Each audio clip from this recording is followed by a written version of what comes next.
तो हम लोग जीवन की चीज के बारे में जानेंगे। जीवन के बारे में उन्होंने बताया कि पहला जो हमारा थीम है जीवन एवं इसकी विविधता, लाइफ एंड इट्स डाइवर्सिटी।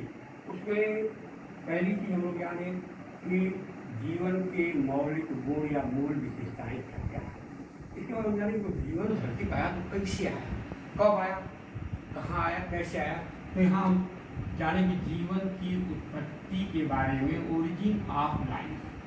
जीवन की उत्पत्ति के संबंध में अनेकों वैज्ञानिकों द्वारा अनेक प्रकार के सिद्धांत दिए गए। ओरिजिन ऑफ लाइफ के बारे में अनेक प्रकार के सिद्धांत दिए गए, लेकिन जो सबसे महत्वपूर्ण सिद्धांत था ओरिजिन ऑफ लाइफ, जीवन की उत्पत्ति के बारे में, वह था ओपेरिन का सिद्धांत। ओपेरिन वैज्ञानिक ओपेरिन नामक वैज्ञानिक ने जो सिद्धांत दिया जीवन की उत्पत्ति में, इनका सिद्धांत था जीवन की उत्पत्ति के बारे में ओपेरिन का सिद्धांत, जो सर्वमान्य सिद्धांत रहा। इनके अनुसार जीवन की उत्पत्ति जल में रासायनिक पदार्थों के आपस में संगठन क्रिया के फलस्वरूप हुई। यह जीवन की उत्पत्ति जल में, उनका सिद्धांत आज भी सर्वमान्य सिद्धांत माना जाता है। इन्हीं के सिद्धांत का समर्थन किया हाल्डेनी नामक वैज्ञानिक ने। ओपेरिन बताए कि हमारी इस पृथ्वी की उत्पत्ति जो है सूर्य से हुई लगभग 4.5 से 5,000 अरब वर्ष पहले। 4.5 से 5,000 अरब वर्ष पहले पृथ्वी की उत्पत्ति हुई। उस समय सूर्य से उत्पत्ति इसकी हुई। पृथ्वी काफी गर्म थी। धीरे धीरे पृथ्वी के इस चारों तरफ कुछ तत्व, हल्के भारी कुछ तत्व मौजूद थे विभिन्न सतहों पर, जिसमें कार्बन, हाइड्रोजन, नाइट्रोजन, ये सब तत्व थे। उस समय ऑक्सीजन नहीं थे। इसलिए जीवन की जो उत्पत्ति थी, उन्होंने ओपेरिन ने बताया कि जीवन की रासायनिक उत्पत्ति, केमिकल ओरिजिन ऑफ लाइफ, जीवन की रासायनिक उत्पत्ति उन्होंने बताया कि क्योंकि रासायनिक क्रिया हुई। उस समय जब पृथ्वी काफी गर्म थी तो कुछ तत्व थे, भारी हल्के तत्व थे, ये तत्व आपस में क्रिया करना शुरू किए। कार्बन और हाइड्रोजन ने क्रिया किया तो मीथेन बना। मीथेन गैस है। नाइट्रोजन और हाइड्रोजन ने क्रिया किया तो अमोनिया बन गई। इस तरह से ये धीरे धीरे बने। अब इसके बाद वाष्प थी, जो वाष्प, धरती बहुत गर्म थी, 5,000 डिग्री से 6,000 डिग्री सेल्सियस का टेम्परेचर था। धीरे धीरे वाष्प जो इसकी ऊपर जाती थी, ठंडा होकर के नीचे पानी की बूंद बन के गिरती थी। लगातार ये प्रक्रिया बहुत दिन तक चलती रही। पृथ्वी धीरे धीरे ठंडी हुई। हजारों लाखों वर्ष लग गए ठंडा होने में। जब पृथ्वी ठंडी हुई तो धीरे धीरे इस पर समुद्र का निर्माण हुआ। उस समुद्र के जल में ही रासायनिक क्रिया होनी शुरू हुई। इतनी चीज हम पहले जानेंगे कि समुद्र के जल में ही रासायनिक क्रिया होती है।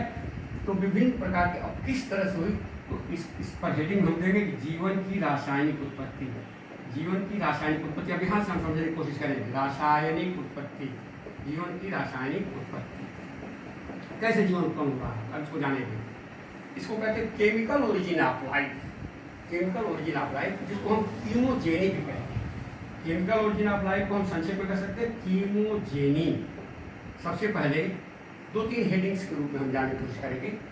सबसे पहले हुआ सरल कार्बनिक यौगिकों का निर्माण। पहली चीज यहाँ देखेंगे, सरल कार्बनिक यौगिकों का निर्माण। जीवन की उत्पत्ति में सरल कार्बनिक यौगिकों का निर्माण। सरल, एक नंबर देखें हेडिंग, सरल कार्बनिक यौगिकों का निर्माण।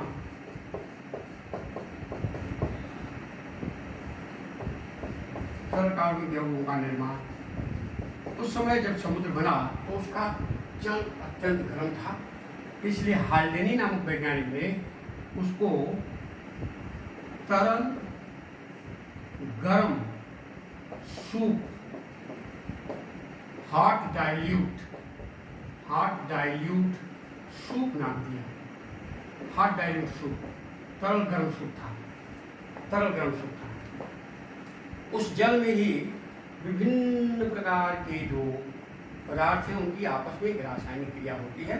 सूर्य की अल्ट्रावायलेट रेज है, सूर्य की पराबैंगनी किरणें हैं। अब ये उससे के प्रभाव से उसमें विभिन्न प्रकार के जब पदार्थ हैं तत्व मिले तो सबसे पहले निर्माण हुआ सरल शर्करा। सरल कार्बनिक वाला बना सरल शर्करा। सरल शर्करा। दूसरा पदार्थ बना अमीनो आम्ल। अमीनो आम्ल। इसके बाद निर्माण होता है आपस में क्रिया के फलस्वरूप वशीय अम्ल। वशीय अम्ल। ये पदार्थ बनते हैं, समुद्र के जल होते हैं, सरल पदार्थ है, सरल शर्करा। सभी सरल कार्बनिक यौगिक बन गए। दूसरी हेडिंग आती है सरल कार्बनिक यौगिकों का निर्माण हो गया जब के अंदर धीरे धीरे सरल कार्बनिक यौगिक आपस में प्रतिक्रिया करें तो जटिल कार्बनिक पदार्थों की रचना हुई। जटिल कार्बनिक यौगिकों का निर्माण, ये दूसरी प्रक्रिया है, जटिल कार्बनिक यौगिकों का निर्माण। जटिल कार्बनिक सरल कार्बनिक यौगिक जैसे साधारण शर्करा जो थी, सरल जो शर्करा थी, साधारण शर्करा, आपस में उसकी क्रिया के फलस्वरूप बन गया कार्बोहाइड्रेट। अमीनो अम्ल जो था उसकी आपस की प्रतिक्रिया के फलस्वरूप बन गया प्रोटीन्स। वशीय अम्ल जो थे इससे लिपिड और वसा का निर्माण हुआ। ये जब जटिल कार्बनिक पदार्थ बन गए तो धीरे धीरे तीसरी स्टेज आती है। ये दूसरा हुआ, पहला सरल कार्बनिक यौगिक का निर्माण, दूसरा जटिल कार्बनिक यौगिक में दूसरा पॉइंट हो गया। तीसरा हो गया कोलाइड एवं कोएसरवेट का निर्माण। कोएसरवेट्स का निर्माण। अभी क्या चीज है, समुद्र के जल में जो बड़े बड़े जटिल कार्बनिक यौगिक बनते हैं, समुद्र के जल में बड़े बड़े जटिल कार्बनिक यौगिक बने, ये जटिल कार्बनिक यौगिकों के बाद धीरे धीरे कोलाइडल बूंदें एक जगह इकट्ठा हो गई संयुक्त रूप से। इकट्ठा होने के बाद चारों तरफ से पानी की एक झिल्ली बन गई और उसको ओपेनिंग ने कोएसरवेट्स नाम दिया। कोएसरवेट्स का मतलब क्या है? कोएसरवेट्स का अर्थ है क्लस्टर। क्लस्टर में गुच्छा, गुच्छे के रूप में समुद्र के जल में पानी एब्जॉर्ब करके, पानी की सतह एब्जॉर्ब करके जो कोएसरवेट्स बनता है उसके चारों एक पतली झिल्ली एकावरण का निर्माण हो जाता है और उसके अंदर जीवन के लक्षण दिखाई देने लगते हैं, उसी का नाम है कोएसरवेट्स। तो गर्म तरल सूप में समुद्र के जल में ये बड़े बड़े कार्बनिक यौगिक अपने चारों तरफ जल को एब्जॉर्ब करके एक झिल्ली का निर्माण करते हैं जिसको कोलाइड कहते हैं। उसी कोलाइड से ही झिल्ली युक्त जो क्लस्टर बना, गुच्छा, उसका नाम ओपनिंग ने दिया कोएसरवेट्स। इसमें जीवन के लक्षण आ गए। और दूसरी चीज, ये कोएसरवेट्स में विभाजन करने की भी क्षमता उत्पन्न हो गई। ये विभाजन करने लगे और विभाजित होकर के अनेक कोएसरवेट्स जल में बन गए। ये कोएसरवेट्स जब बन गए तो इसी कोएसरवेट्स को एक सिडनी फॉक्स नामक वैज्ञानिक थे, दूसरे वैज्ञानिक, ओपनिंग के अलावा सिडनी के फॉक्स वैज्ञानिक थे, उन्होंने इस कोएसरवेट्स का नाम माइक्रोस्फीयर कहा। कोएसरवेट्स का नाम माइक्रोस्फीयर, ये कौन नाम दिया? सिडनी फॉक्स ने। सिडनी फॉक्स वैज्ञानिक है, सिडनी फॉक्स नाम के वैज्ञानिक ने किसका नाम दिया? इसी कोएसरवेट्स को बताया ये माइक्रोस्फीयर है। माइक्रोस्कोप से होता है एक गुच्छा जो पाया गया समुद्र के जल में गर्म तरल सूप में, और उसका नाम दिया माइक्रोस्फीयर। इसी से प्रोटीनॉइड, समुद्र के जल में इसी कोएसरवेट्स प्लस माइक्रोस्फीयर, दोनों को यहाँ आप जानेंगे। कोएसरवेट्स प्लस माइक्रोस्फीयर, अब दोनों कोएसरवेट्स, अब यहाँ नाम दे देंगे, कोएसरवेट्स प्लस माइक्रोस्फीयर, ये दो चीज उसी माइक्रोस्फीयर जो सिडनी फॉक्स ने कहा है माइक्रोस्फीयर, इन दोनों को ही संयुक्त रूप से नाम दिया प्रोटीनॉइड्स। प्रोटीनॉइड्स, प्रोटीनॉइड्स नाम दिया जा रहा है इस जीवन को प्रोटीनॉइड्स। और इसी प्रोटीनॉइड्स को ही वैज्ञानिकों ने प्रोटोसेल नाम दिया। प्रोटोसेल, प्रोटोसेल, प्रो माने होता है प्रथम, सेल कोशिका, अगर विश्लेषण करें प्रोटोसेल माने प्रारंभिक कोशिका, एक तरह की कोशिका बन गई, इसमें जीवन के लक्षण आ गए। अब इसी से जीवन की उत्पत्ति मानी गई। ये प्रोटोसेल यानी कोएसरवेट्स, माइक्रोस्फीयर आपस में संयुक्त होकर के संयुक्त रूप से कहलाए प्रोटीनॉइड्स, इसी प्रोटीनॉइड्स का नाम दिया गया प्रोटोसेल। प्रोटोसेल ही एक तरह की प्रारंभिक रचना है जिसमें जीवन के लक्षण है, और इसको हम कहते हैं आदि कोशिका के रूप में जाना गया। इसके अंदर जो न्यूक्लिक एसिड था, नग्न आरएनए माने नेकेड आरएनए पाया गया इस प्रोटोसेल के अंदर। इसी से धीरे धीरे धीरे धीरे धीरे अब जीवन की उत्पत्ति शुरू हो गई। अब जीवन की उत्पत्ति दो धाराओं में हो रही है। इसी नेकेड, इसके अंदर क्लोरोफिल के अंदर नेकेड आरएनए वैज्ञानिकों ने अध्ययन किया कि नेकेड खुला आरएनए पाया गया और उससे चल करके आगे डीएनए उसके अंदर बनता है और इस प्रकार इसमें डुप्लीकेशन यानी विभाजन की क्षमता आ गई, अपने जैसा नया नया बनाने की क्षमता आ गई। और इस प्रकार आदि कोशिका, जिसको हम कहते हैं प्रोकैरियोटिक कोशिका, आदि कोशिका मीन्स सबसे पहली जो कोशिका आई प्रोकैरियोटिक कोशिका, प्रोकैरियोटिक कोशिका का निर्माण हो गया समुद्र के जल में। प्रोकैरियोटिक कोशिका ही बन गई, जो प्रोटोसेल था प्रोकैरियोटिक कोशिका का निर्माण हो गया और प्रोकैरियोटिक कोशिका से ही यानी आदि कोशिका।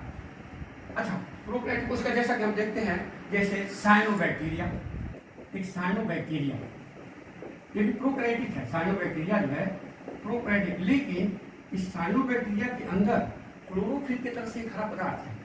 अब क्लोरोफिल आ जाएगा तो अपना भोजन निर्माण करेगा, क्योंकि ग्रीन का जो सिद्धांत है रासायनिक जीवन की उत्पत्ति माने कीमोजेनी, तो उन्होंने कहा कि उस समय तो निर्जीव वातावरण था, इसलिए इनके सिद्धांत को कहा गया अबायोजेनेसिस माने निर्जीव उत्पत्ति। बायोजेनेसिस माने उत्पन्न करना, अबायोजेनेसिस माने निर्जीव उत्पत्ति। चूंकि ऑक्सीजन नहीं थी इसलिए वातावरण निर्जीव था।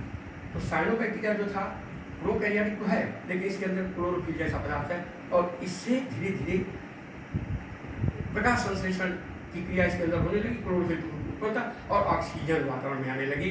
अब जब ऑक्सीजन धीरे धीरे वातावरण में आने लगी तो जीवन की उत्पत्ति का आधार जो है सुदृढ़ हो गया कि अब जीवन की उत्पत्ति ऑक्सीजन आ गई। तो धीरे धीरे और उसके पहले जो सेल्स थी वो फर्मेंटेशन, किण्वन के द्वारा, किण्वन की क्रिया होती थी समुद्र के जल में, फर्मेंटेशन की क्रिया के बाद उससे ऊर्जा की प्राप्ति कर लेती थी। सन की अल्ट्रावायलेट किरणें थी, उसमें तरह तरह की रासायनिक क्रिया से उससे ऊर्जा एनर्जी को मिलती थी, इसलिए विभाजन की क्षमता इसमें आती गई।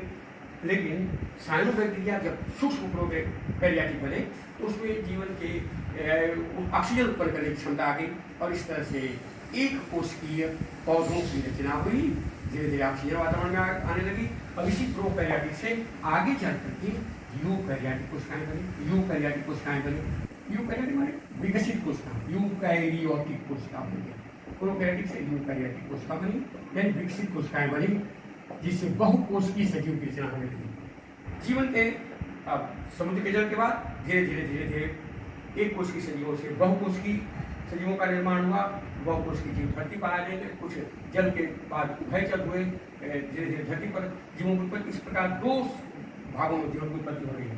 एक जिसमें क्लोरोफिल है कोशिकाओं में, उससे पौधों वनस्पतियों का निर्माण हुआ, और जिसमें क्लोरोफिल नहीं हुआ उससे धीरे धीरे जंतुओं की रचना हुई। इस प्रकार एक कोशिकीय से बहुकोशिकीय पौधे और जंतु इस धरती पर भी विकसित धीरे धीरे होने लगे। ये सिद्धांत जो है ओपनिंग का जीवन की उत्पत्ति जो सर्वमान्य सिद्धांत है, ये सिद्धांत आज भी माना जाता है।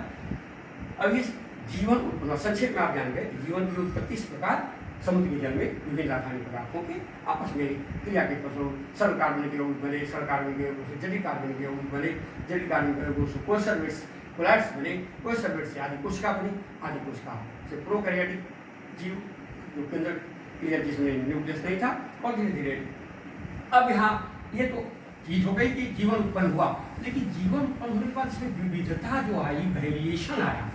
देखा जा रहा है वेरिएशन, विविधता, यानी हम वास्तव में विभिन्नता शब्द का उपयोग करेंगे। विभिन्नता क्या है भाई?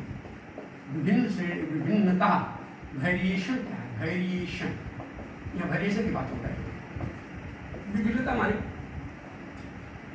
कोई भी सजीव है उसकी बनावट, रूप, रंग, आकार में जो अंतर दिखाई देता है, जो डिफरेंसेस दिखाई देते हैं, सजीव के बनावट, रूप, रंग, आकार, प्रकार में जो अंतर दिखाई देता है उसको वेरिएशन कहते हैं, विभिन्नता कहते हैं। ये परिभाषा होगी। अब विभिन्नता की उत्पत्ति कैसे हो रही है? अब विभिन्नता कैसे उत्पन्न हुई? विभिन्न तरह के पौधे, विभिन्न तरह के जंतु जो हम देख रहे हैं चारों तरफ वातावरण में देख रहे हैं ना, तो ये विभिन्नता आई कहाँ से भाई? उत्पन्न कैसे हो गई? इसके कारण विभिन्नता की उत्पत्ति के कारण, विभिन्नता की उत्पत्ति के क्या क्या कारण हो सकते हैं? उत्पत्ति के कारण यहाँ हम जानेंगे क्या क्या चीजें हो सकती है जिसमें विभिन्नता उत्पन्न होती है। पहला होता है प्रजनन द्वारा उत्पन्न विभिन्नता, प्रजनन द्वारा उत्पन्न विभिन्नता, ये प्रजनन के द्वारा विभिन्नता जो आती है प्रजनन के द्वारा उत्पन्न होती है। वेरिएशन ड्यू टू रिप्रोडक्शन, जैसे लैंगिक प्रजनन, प्रजनन कई तरह का है, अलैंगिक प्रजनन है, लैंगिक प्रजनन है, मुख्य दो। तो लैंगिक प्रजनन में नर और मादा दो, जो पौधे में भी फूल के लैंगिक जनन पहले पढ़े हैं, आप लोग जरूर पढ़े होंगे। फूल के लैंगिक जनन में उमंग व्यायाम जिसे होता है, तो लैंगिक प्रजनन जब होता है नर और मादा के, तो दोनों के गुण संतान में आते हैं। मादा का भी गुण, पिता का भी गुण, नर का भी गुण, मादा का भी गुण, दोनों गुण जब संतान में आएगा तो माता पिता से भिन्न हो जाएगा। एग्जैक्ट माता पिता की तरह से नहीं हो पाएगा, माता पिता से भिन्न होगा ही। इसलिए प्रजनन द्वारा उत्पन्न विभिन्नता लैंगिक पौधे में एक जाति का पौधा हो, दो जाति का पौधा हो, मैं जाति एक ही हूँ, तो उसमें जब हम जैसे कराएंगे, क्रॉस कराते हैं, चाहे आर्टिफिशियल का चाहे नेचुरल हो रहा है, वातावरण नेचुरल चलता रहता है, तो उसके द्वारा जो पौधा ओरिजिनल है, पेरेंट प्लांट है, उससे उसकी जो नई जनरेशन है वो भिन्न हो जाएगी, निश्चित भी होगी। तो पहली विभिन्नता हो गई कि प्रजनन द्वारा उत्पन्न विभिन्नता होगी। दूसरी विभिन्नता है उत्परिवर्तन द्वारा विभिन्नता, उत्परिवर्तन द्वारा उत्पन्न विभिन्नता। उत्परिवर्तन कहते हैं म्यूटेशन। इसकी बात एक समझ लीजिए, यहाँ बड़ी इंपॉर्टेंट शब्द एक बार बार आएगा, म्यूटेशन शब्द आता है। उत्परिवर्तन सजीव कोशिका के अंदर केंद्रक है, केंद्रक के अंदर क्रोमैटिन जाल है, क्रोमैटिन जाल, उस क्रोमैटिन जाल के अंदर उसी से केंद्रक जाल या क्रोमैटिन जाल, उससे क्रोमोसोम बनते हैं। क्रोमोसोम गुणसूत्र जिसको हिंदी में कहेंगे क्रोमोसोम, क्रोमोसोम के ऊपर जीन पाए जाते हैं। उस जीन की रचना में आकस्मिक परिवर्तन के फलस्वरूप, अकस्मात परिवर्तन हो जाता है, उसके फलस्वरूप नई संतान उत्पन्न हो जाती है, उसको हम उत्परिवर्तन, उत्परिवर्तन माने आकस्मिक परिवर्तन, माने जीन की रचना में अकस्मात परिवर्तन के फलस्वरूप नई जीवों की उत्पत्ति म्यूटेशन कहलाती है। तो अब चूंकि म्यूटेशन से उत्पन्न जो संतान होगी वो अपने माता पिता से बिल्कुल भिन्न हो जाएगी। मैंने वेरिएशन यहाँ वेरिएशन का कारण मैं बता रहा हूँ, मैंने प्रजनन द्वारा, लैंगिक प्रजनन के द्वारा माता पिता संतान भिन्न हो गई। दूसरा उत्परिवर्तन, आकस्मिक जीन में जो परिवर्तन होगा उससे एक नई संतान जो उत्पन्न हो जाएगी उसको हम कहेंगे उत्परिवर्तन के द्वारा संतान की उत्पत्ति। तीसरी वेरिएशन कैसे आती है? वातावरण के साथ अनुकूलन के फलस्वरूप उत्पन्न विभिन्नता, अनुकूलन द्वारा उत्पन्न विभिन्नता। देखो ये बड़ी इंपॉर्टेंट चीज है, द्वारा उत्पन्न विभिन्नता, ये विभिन्नता उत्पन्न हो जाएगी। उत्पन्न विभिन्नता कैसे उत्पन्न होगी भाई? अनुकूलन माने समझ लीजिए, अनुकूलन को हम कहते हैं एडॉप्टेशन, एडॉप्टेशन ये अनुकूलन है। अनुकूलन की इंग्लिश हो गई एडॉप्टेशन। आप 9th क्लास में 10th क्लास में जब जाओगे तो एक चैप्टर में अनुकूलन के बारे में पूरा चैप्टर में बताएगी अनुकूलन है क्या चीज। वातावरण के साथ सजीव की एक विशेषता है, हर सजीव की एक विशेषता होती है, हर सजीव अपने को वातावरण के अनुसार एडजस्ट करता है, समायोजित करता है। ये सजीव की बहुत बड़ी विशेषता है, सजीव का एक बहुत बड़ा गुण है। जैसा सजीव की विशेषता मैं बता रहा था इसके पहले कि सजीव के मुख्य लक्षण में अनुकूलन दूसरा एक बहुत बड़ा मुख्य लक्षण है। बहुत सारे मुख्य लक्षण 5-6 पॉइंट हमने बताया पहले। तो यहाँ अनुकूलन क्या है? सजीवों की वह विशेषता जिसके द्वारा, विशेषता है जिसके द्वारा वह अपनी शारीरिक रचना, बनावट, अपने गुण, व्यवहार इत्यादि में परिवर्तन करके अपने को वातावरण के साथ समायोजित करते हुए अपनी उचित वंश वृद्धि करता रहे, उसको अनुकूलन कहते हैं। अनुकूलन परिभाषा बढ़िया समझोगे। सजीवों की का वह मुख्य गुण या सजीवों की वह मुख्य विशेषता जिसके द्वारा परिवर्तित वातावरण के साथ अपने को एडजस्ट, समायोजित करके, कैसे समायोजित करेगा? फिजियोलॉजिकली, शरीर क्रिया के द्वारा, बिहेवियरल, आचरणगत परिवर्तन होता है, आचरण भी बदल जाता है, व्यवहार भी बदल जाता है, व्यवहार बदलता है। क्रियागत विभिन्नताएं, तो क्रियागत विशेषता, इन विशेषताओं का तो सजीवों का मुख्य गुण या मूल गुण जिसके द्वारा अपने शारीरिक रचना, बनावट इत्यादि गुणों में परिवर्तन के द्वारा वातावरण के साथ समायोजित करते हुए अपने उचित वंश वृद्धि करता रहता है, उसी को हम अनुकूलन कहते हैं। अब वातावरण बदल रहा है, जैसे बहुत सर्दी है, बहुत गर्मी, कहीं गर्मी में रहने वाले पौधे हों चाहे जंतु हों, उस गर्मी के अनुसार मरुस्थली पौधे, मरुस्थलों की पत्तियाँ काटे बदल जाएंगी, सब कुछ करो। जैसे बहुत ठंडे प्रदेशों में रहने वाले जीव जंतु, उनका शरीर बालों से ढका है, उनके त्वचा के नीचे वसा की मोटी लेयर पाई जा रही है, तो जिससे शरीर की गर्मी उनकी मेंटेन रहेगी, काफ़ी ठंडक। तो कहने को तो कि उसके अनुसार उनका परिवर्तन हो रहा है, शरीर बालों से काफ़ी ढका हो, शरीर में वसा की लेयर पाई, तो अनुकूलन हो रहा है। तो अनुकूलन के द्वारा भिन्न हो जाएंगे, उसमें वेरिएशन आ जाएगी। तो अनुकूलन के द्वारा उत्पन्न विभिन्नता आती है। तो इन 3 मुख्य कारण हैं विभिन्नताओं के उत्पन्न होने के। 3 प्रमुख कारण हैं। लैंगिक प्रजनन द्वारा संतान अपने माता पिता से भिन्न हो जाएगी, उत्परिवर्तन यानी म्यूटेशन के द्वारा जीन की रचना में आकस्मिक परिवर्तन के द्वारा एक नए किस्म की संतान अपने माता पिता से अलग किस्म के संतान जो वैरी कर जाएगी, भिन्न हो जाएगी अपने माता पिता से, वेरिएशन आ जाएंगे। और वातावरण के साथ इस तरह का वातावरण है, जलीय है, स्थलीय है, वायवीय है, जिस वातावरण में उसको रहना है, ठंडा है, गर्म है, उस वातावरण के अनुसार पौधे और जंतु अपने को एडाप्ट करते हैं, अपने को एडजस्ट करते हैं। और एडजस्ट करने के लिए उनकी रचना में, रंग में, रूप में, आकार में, जिस बहुत गर्म प्रदेशों के लोग हैं सांवले हो जाएंगे, काले हो जाएंगे, ठंडे प्रदेशों के लोगों को त्वचा सफेद रहेगी सर, तो अनुकूलन हो रहा है, तो भिन्न हो जाएंगे अपने माता पिता से। अभी एक गर्म प्रदेश का व्यक्ति अगर ठंडे प्रदेश में जाकर रहने लगे ना, तो उसकी त्वचा का रंग बदल जाएगा। जैसे आपने अनुभव किया होगा, किसी ठंडे जगह पर हैं और आप यहाँ से चल करके बिहार गर्म जगहों पर जाएंगे तो आपको त्वचा का रंग सांवला थोड़ा हो जाएगा। कुछ दिन रहें तो एडजस्ट करने की इस तरह से अनुकूलन के द्वारा भी भिन्नता आ जाएगी, भिन्नता आ जाएगी। इस तरह से भिन्नता उत्पन्न होने के प्रमुख कारण है। इस प्रकार हम लोग यहाँ पर आज इतनी चीज़ें, जीवन की उत्पत्ति कैसे हुई, समुद्र की जन्म हुई और भिन्नताएं कैसे, एक सजीव में भिन्नता कैसे आती है, इसकी बातें नहीं जान करके यहाँ पर आज एक हम इसको खत्म करते हैं।